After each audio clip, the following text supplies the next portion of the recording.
The cheating wife promised it was just a friend, until I saw the hotel receipt. I still remember the night she came home late. Her hair slightly messy, her perfume heavier than usual. She smiled at me, kissed my cheek, and said she had been out with just a friend from work. I wanted to believe her. I wanted to keep my marriage safe inside that bubble of trust.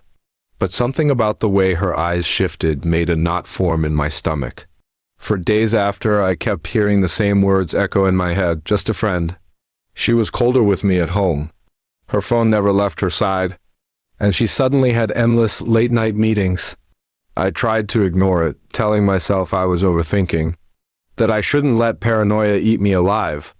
But trust, once cracked, doesn't heal so easily. I started noticing little details, her laughter in the bathroom while texting, her phone flipped upside down, the scent of cologne that wasn't mine clinging faintly to her clothes. One Friday night, she told me she had to attend a team dinner. I nodded, forcing a smile, but my chest felt heavy. Hours passed, and she didn't answer my calls. Around midnight, she finally texted, "Going to crash at a friend's place. Don't wait up." My hands trembled reading those words.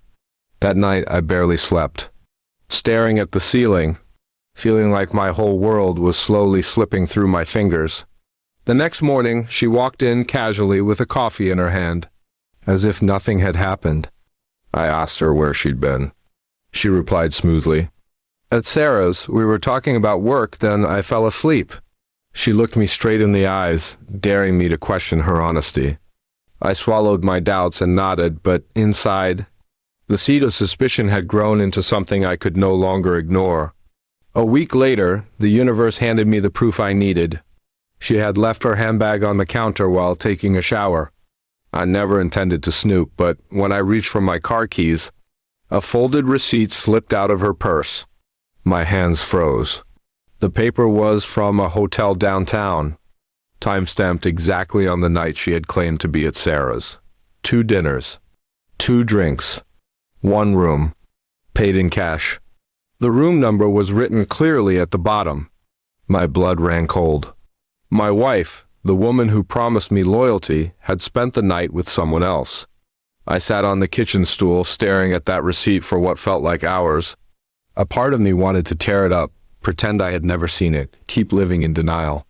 But another part, the part that still respected myself, knew I couldn't.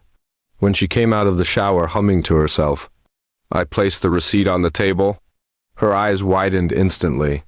She tried to grab it, her lips fumbling for excuses. But her silence screamed the truth louder than any words ever could.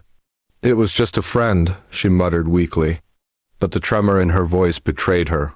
I looked at her and said quietly, "Friends don't book hotel rooms at midnight."